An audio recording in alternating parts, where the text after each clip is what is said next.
నేను 1940లో మీరు జన్మించారనుకుంటాను. ఇప్పుడు 82 ఏళ్ళు. 82. ఇప్పటికీ మీరంతో మీ జ్ఞాపక శక్తి అపారంగా ఉంది, కామన్ సెన్స్ ఉంది, సెన్స్ ఆఫ్ హ్యూమర్ ఉంది, ఏకాగ్రత ఉంది, పట్టుదల ఉంది. శారీరకంగాను మానసికంగాను చాలా స్ట్రాంగ్గా ఉన్నారు, చాలా చాలా యాక్టివ్గా ఉన్నారు, యంగ్గా ఉన్నారు. ఈ ఫిట్నెస్ మంత్రం ఏంటి సార్? మంత్రం ఏమిటంటే ఒరిజినల్ ఫస్ట్గా చెప్పాలంటే ముందు మా ఫ్యామిలీ జీన్స్ అండి. మా family genes very good jeans. మా నాన్నగారు 96 ఏళ్ళు బతికారండి. ఆయన ఆఖరి సంవత్సరం వరకు కూడా అలా శుభ్రంగా నడిచేస్తూ ఉండేవారు. రోజు పొద్దున్నే గంట సేపు ఆయన నడిచేసేవారు. ఒకసారి తూలు వస్తుందని చెప్పి మేము మన అమెరికా నుంచి వస్తా ఒక 4 చక్రాల బండి లాంటిది, చిన్నపిల్లలని తీసేది, ఆ బండి లాంటిది అది కొన్నాం. దాంట్లో అడ్వాంటేజ్ ఏంటంటే ఎక్కడ కావాలంటే అక్కడ ఆఫ్ చేసి దాంట్లో కూర్చోవచ్చు. అది కూడా ఉంది అవకాశం. వాటర్ బాటిల్ అయిన పెట్టుకోవడానికి కంట్రోల్ చేస్తుంది, కూర్చోవచ్చు. సో అది తెచ్చిన తర్వాత కొన్నాళ్ళకి దాంతో చేశారు. కానీ అదర్వైజ్ ఆ లాస్ట్ దాకా కూడా ఆయన రోజు నడిచేవారు. ఆయన 96 ఏళ్ళు బతికారు.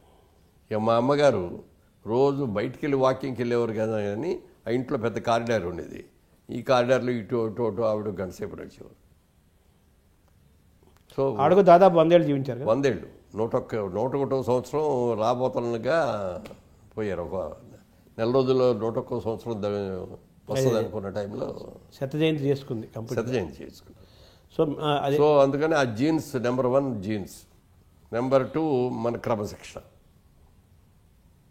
అంటే నేను సినిమా ఇండస్ట్రీకి వచ్చేటప్పుడే అప్పటికే నాకు పెళ్ళయింది, 2 పిల్లలు కూడా.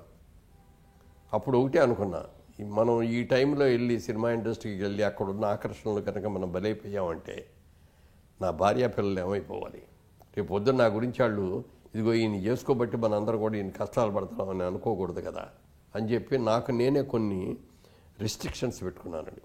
అంటే కొన్ని క్రమశిక్షణ ఇవి అతిక్రమించకూడదు. అంటే మీ మదర్కి ఏమైనా మాట ఇచ్చారా? ఎవరికీ మాట ఎవరు ఇది నన్ను అడగలేదు, ఎవరికి నేను చెప్పకుండా నాకు నేనే పెట్టుకున్నాను. ఇది ఇండస్ట్రీలో ఉన్నంత వరకు తాగకూడదు, ఇండస్ట్రీలో ఉన్నంత వరకు జోదవాటం కానీ రేసులు ఆడటం కానీ వెళ్ళకూడదు, వ్యభిచారం చేయకూడదు, క్రమశిక్షణతో ఉండాలి.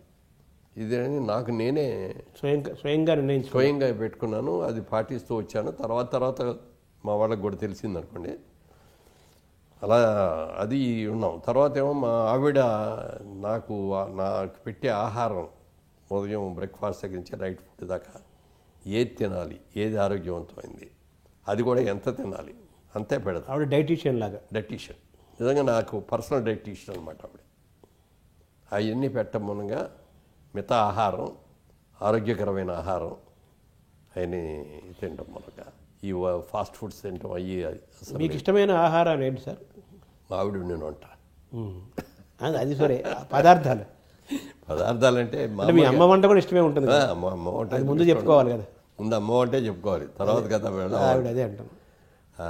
అంటే మా ఇంట్లో అక్కడ మా అమ్మ వంటలో కానీ ఇక్కడ మా ఆవిడ వంటలో కానీ ప్రతిరోజు ఆకుకూర అనేది కంపల్సరీ అండి. పప్పును ఆకుకూర, పప్పు చుక్కూర, పప్పు తోటకూర, ఆకుకూర కంపల్సరీ. ఫస్ట్ ఆకుకూరతోనే స్టార్ట్ చేస్తాం.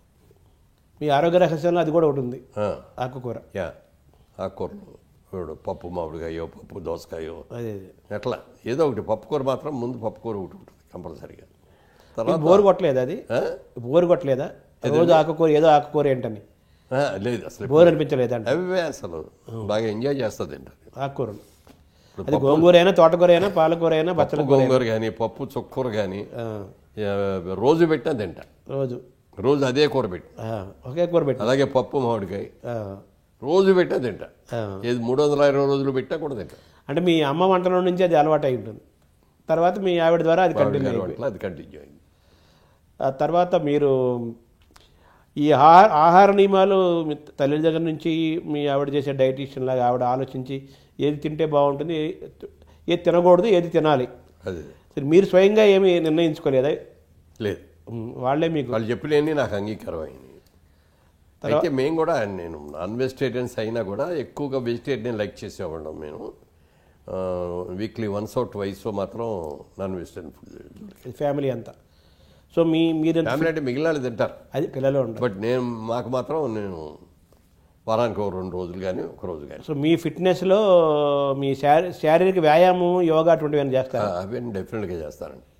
అంటే వ్యాయామం చేసేవాడిని కాదు కానండి, యోగా చేసేవాడిని. మార్నింగ్ వాక్ మాత్రం కంపల్సరిగా ఎక్కడికి వెళ్ళినా కూడా వాకింగ్ అనేది కంపల్సరీగా మార్నింగ్ 1 అవర్. అంటే ఏ వయసు నుంచి చేస్తున్నారు, ఎన్ని ఏళ్ళ నుంచి చేస్తున్నారు? అది నేను అంటే సినిమాల్లోకి రాకముందు నుంచి బెజవాళ్ళ బిజినెస్ పెట్టిన టైంకి దానికి కూడా ఏంటంటే ఫస్ట్ టైము నాకు పెళ్ళి అయిన తర్వాత పెళ్ళి అవగానే ఇన్సూరెన్స్ చేయించారు. చేసాం, అయిపోయింది. తర్వాత 1 ఇయర్ తర్వాత అమ్మాయి ప్రెగ్నెంట్గా ఉంది, పిల్లలు పడుతున్నారు, ఇంకొంత అమౌంట్కి మళ్ళీ ఇన్సూరెన్స్ చేస్తే బెటర్ కదా. అప్పుడు లైఫ్ ఇన్సూరెన్స్లో మనకి అంతకంటే వేరే ఏం లేదు, ఒకటే ఇన్సూరెన్స్. ఆ లైఫ్ ఇన్సూరెన్స్కి మళ్ళీ చేయించారు. ఎల్ఐసి మళ్ళీ చేసినప్పుడు సేమ్ అతనే చేశాడు ఏజెంటు. చేసి సార్ ఈ 1 ఇయర్లో మీరు కొంచెం లావ్ అయ్యారు సార్, 4 గంటలు కైవారం. సినిమాలోకి వెళ్ళాలి మీరు అప్పటికేం లేదు, బిజినెస్లోనే ఉన్నా. ఈ కైవారం కూడా పెరిగింది. మీరు ఇలా కనుక సంవత్సరానికి 4 కేజీల 10 కేజీలు పెరిగారు. అప్పుడు ఇంత పెరుగుతున్నారు, ఇంత పెరిగితే మాత్రం రాజుబోయే రోజు మీకు ప్రమాదం అవుద్దండి, కంట్రోల్ చేసుకోండి అని సలహా ఇచ్చాడు. ఆ సలహాని 100కి 100 పాటించాడు. అప్పటి నుంచి రాత్రిపూట రైస్ మానేసేసి పుల్కా. అప్పుడే అంటే అప్పుడు మీరు 30లో ఉంటారు అంతేనా? అంతే, 30లో కూడా 30లో కూడా లేనప్పుడు 20లో ఉంటారు. 25, 26, 5లో అప్పుడే రైస్ నుంచి పుల్కాకి షిఫ్ట్ అయ్యారు. పుల్కాకి షిఫ్ట్ అంటే ఈ కంట్రోల్ చేయాలి శరీరాన్ని. అవి కూడా ఎన్ని పడితే తిన్నాం, 2 తినేవాడిని. అదే 2 పుల్కాలు విత్ కర్రీస్. సార్ మీ ఆరోగ్య రహస్యము, మీ ఫిట్నెస్, మీ ఇంత యంగ్గా ఉంటారు దాని గురించి మాట్లాడుకుంటున్నాం మనం. అందులో ఇందాక ఆహారం గురించి మాట్లాడుకున్నాము, చెప్పారు మీరు విశేషాలు. అలాగే వ్యాయామం, యోగా ఇవి కూడా మీరు రెగ్యులర్గా చేస్తారా, ఎలాగా సార్? రెగ్యులర్గా యోగా చేస్తానండి, తర్వాత రెగ్యులర్గా వాకింగ్ చేస్తాను. ఈ 2 కంపల్సరీగా చేస్తాను. దాదాపు 50 ఏళ్ళ నుంచి చేస్తున్నారా? ఇప్పటికీ చేస్తున్నారా? అంటే సినిమాలకు వచ్చే ఇప్పుడు 50 ఏళ్ళు అయింది. నేను విజయవాడ బిజినెస్ చేసే రోజుల నుంచి చేస్తాను. 50 ఏళ్ళు దాటిపోయింది. 60 ఏళ్ళు దాటింది. ఇప్పటికీ చేస్తున్నారా? ఇప్పటికీ చేస్తాను. ఇప్పటికీ రోజు యోగా టీచర్ వస్తారండి, నేను 1 గంటన్నర సేపు చేయిస్తారు ఆయన. అంటే రోజు వస్తారు, ఆల్టర్నేట్ డే ఆయన చేస్తారు. ఆయన ప్రాణాయామం చేయిస్తారు. అన్నీ యోగా ఆసనాలు వేస్తారా? కొన్ని ఆసనాలు అయినా సార్, ప్రాణాయామం ఎక్కువ. ప్రాణాయామం లేకపోతే యోగా ఎక్సర్సైజ్లు అన్నీ ఉంటాయి, టిప్స్ అయ్యే తప్ప ఆసనాలు వేయటం అది లేదు. అంటే ఓవరాల్గా మీరు మీ ఆ రోజు ఎలా ప్రారంభమవుతుందంటే 1 గంట సేపు దేవుడి పూజ, దైవభక్తి పూజ, ఆధ్యాత్మికంగా రోజు ప్రారంభమవుతుంది. 1 గంట దేవుడికి కేటాయిస్తాం. ముందు శారీరకంగా కేటాయిస్తాం దేవుడికి.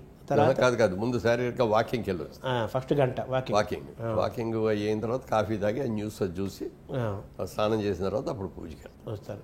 అంటే వాకింగ్ తర్వాత ఇవి కూడా చేస్తున్నారు, కొంచెం ప్రాణాయామం అవన్నీ ముందే. అంటే వాకింగ్ ముందు కానీ వెనక్కి కానీ చేస్తాం, తర్వాతే చేస్తాం. అంతా 1 గంటన్నర పడుతుందా సార్? అదంతా పడుతుంది. మీ ప్రాణాయామం కానీ, చిన్నపాటి యోగా కానీ, వాకింగ్ కానీ 1 గంట, వాకింగ్ కానీ 2 గంటలు పడుతుంది. 2 అవర్స్ పడుతుందండి.